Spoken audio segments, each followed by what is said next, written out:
Ha salido mi nuevo libro de programación, Aprender a programar con C#, donde verás los conceptos fundamentales que debe conocer todo programador. Puedes adquirirlo en el enlace que está fijado en el primer comentario. ¿Qué tal? Mi nombre es Héctor de León y soy mejor conocido como el único programador que cuando quiso hacer un videojuego lo hizo con puro texto. Link en la descripción del video. En este video quiero hablar de algo que tienen muchas dudas, muchas personas que quieren empezar a programar o que ya están comenzando a ver cursos y dicen, ok, tú hablas mucho de construir, pero ¿qué es lo que sigue? ¿Qué construyo? ¿Cómo lo construyo? Bueno, aquí el punto que te voy a decir es qué puedes construir, más no cómo. Porque la clave es que te enseñes a hacer ese cómo, porque ese cómo vas a hacerlo toda tu vida como programador. Nunca vas a saber todo y siempre vas a tener que ser un buen investigador para buscar el cómo hacer esto, el cómo hacer esto otro, el cómo hacer esto otro. Así es que la clave del buen programador es saber investigar y encontrar el cómo. Pero aquí te voy a dar 3 ejemplos de proyectos que tú puedes comenzar a construir y que tienen un propósito: llevarte a conceptos y herramientas que son útiles en la vida laboral. Más allá de hacer CRUDs, es decir, más allá de hacer simplemente una inserción en la base de datos, edición en la base de datos, vamos a ver ejemplos de cosas reales en las cuales tú vas a involucrar la investigación, va a ir más a fondo de solamente estar capturando en cajitas de texto. Así que quédate en este video, venle dando pulgar arriba y todo ese tipo de cosas, suscríbete y todo ese tipo de cosas. Vamos al video. Vamos a comenzar con un ejemplo de proyecto. Este ejemplo de proyecto es algo que sí por sí te vas a enfrentarte con números. Es decir, el proyecto favorito para mí, para que te puedas enfrentar a números, es un punto de venta, pero no necesariamente un punto de venta completo, sino que te involucres por lo menos en la parte que genera esos números. Es decir, en la parte en el diseño de la base de datos vas a necesitar tú por cada venta, si tú empiezas a analizar, una venta tiene una fecha, un cliente, pero también tiene un detalle: qué conceptos tiene esta venta y el total de estos conceptos. El involucrarte en este tipo de detalles es algo que tarde o temprano laboralmente vas a tener que enfrentarte, pero ir un poco más allá, crear un sistema en el cual generes ventas, pero también que estas ventas puedan ser compradas a crédito. ¿Por qué? El hecho de que tú te puedas enfrentar a que las ventas tengan un estatus, ya pagada, no pagada, pagada parcialmente, te vas a enfrentar a escenarios muy realistas que vas a tarde o temprano enfrentarte laboralmente, seguro.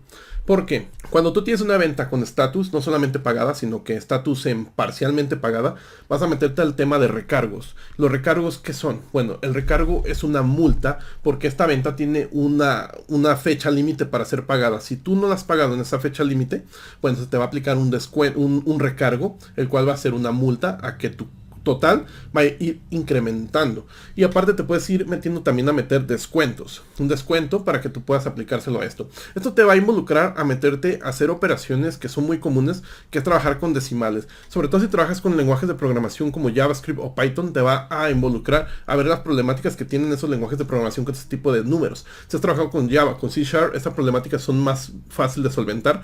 Pero el punto es eso, que te vayas enfrentando a estos escenarios de números para que tú, tarde o temprano, cuando llegas a una entrevista laboral, digas, mira, hice este punto de venta por mi cuenta, está aquí en GitHub, lo puedes ver, y bueno, funciona bien con las sumas, restas, recargos, todo eso, y porque me he involucrado en el tema de los decimales. El tema de los decimales es algo que mucho programador piensa que es perfecto hasta cuando se involucra en el guardado de la base de datos, en la obtención de la base de datos, ese número, y de repente te das cuenta que muchas de las operaciones que haces con estos números, bueno, pues no son tan exactas. Así que el punto de esto es crear un punto de venta, el cual tenga ventas, tenga un estatus de la venta pagada parcialmente, o ya se te fue la venta de que la cancelaste. Es decir, tener un estatus en la venta y que puedas aplicar recargos y descuentos para que hagas ese tipo de operaciones con decimales y te pongas de una vez a aprender este tipo de problemáticas. Aparte de este tipo de sistemas, lo que involucra en la base de datos, hay que estar diseñándola con una base de datos relacional en la cual vas a tener tu tabla de clientes que va a estar relacionada a las ventas. Entonces también tú vas a poder practicar con base de datos. Pero para mejor practicar con base de datos, vamos a ver el siguiente proyecto. A pesar de que seas programador frontend, el involucrarte en diseñar una base de datos te va a abrir mucho la mente.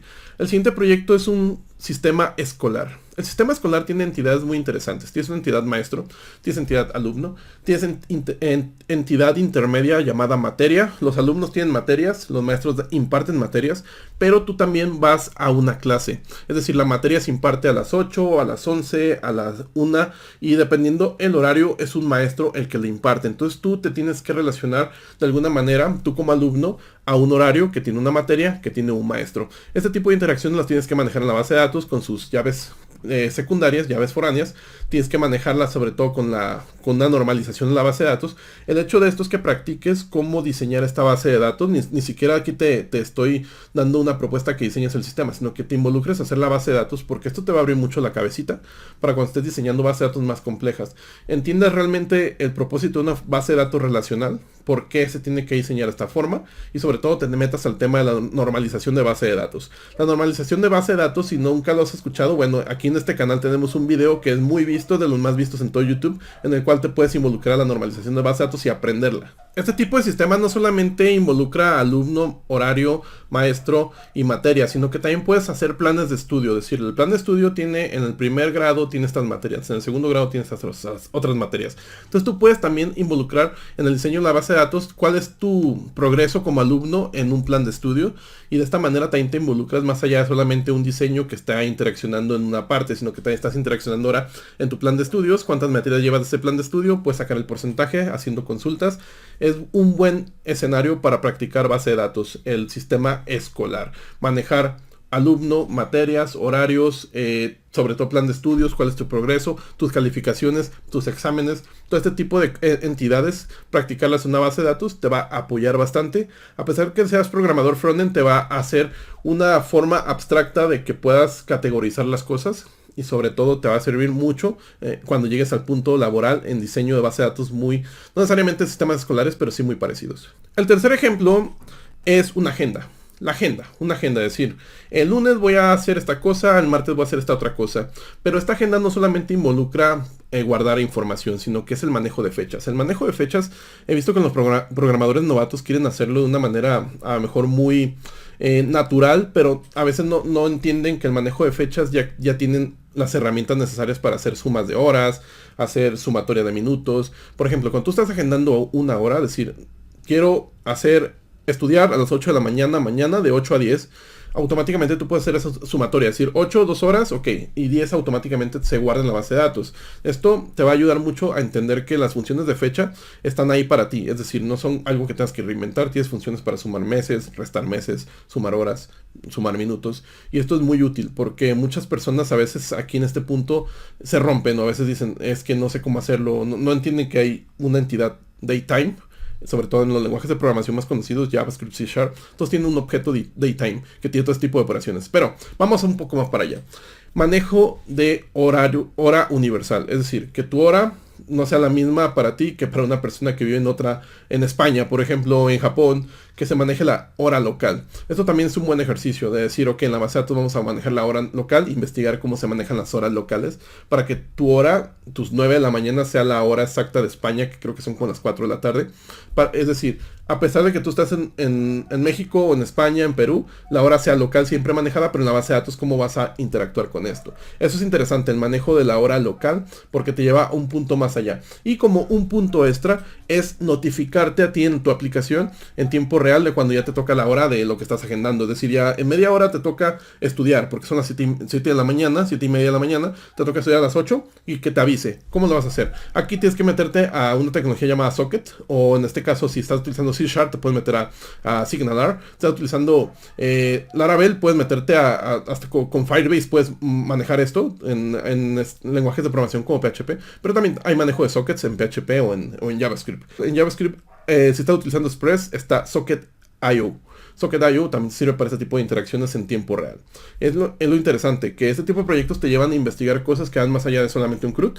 Y yo no te voy a decir cómo, simplemente estoy dando las ideas para que no te quedes como, ok, quiero construir algo, no tengo ideas. Bueno, ya tienes 3 ideas. Tienes la idea del punto de venta, donde manejes recargos, manejes decimales. Tienes la idea de la agenda, que en este caso vamos a manejar los datetimes. Y tienes la idea de una base de datos que sea sistema escolar, la cual vas a interaccionar bastante con las entidades. Y vas a tener muchísimas llaves foráneas ahí interactuando para que entiendas el propósito de una base de datos relacional. Estos son 3 proyectos que puedes tomar de ejemplo para poder a diseñar. Esto te sirve de portafolio, mostrarlo, porque esto demuestra que ya has investigado más a fondo las cosas, sobre todo has solucionado cosas que son muy comunes que te vas a enfrentar. Así que si quieres que haga otro video con otros 3 ejemplos, decírmelo en los comentarios, un pulgar arriba. Si te gusta este tipo de videos, pues bueno, me ayuda bastante que me lo digas en los comentarios. Recuerda que tengo unos cursos de programación y también tengo un libro que está ahí todo, que no sirve para nada, que está en el primer comentario. Adiós.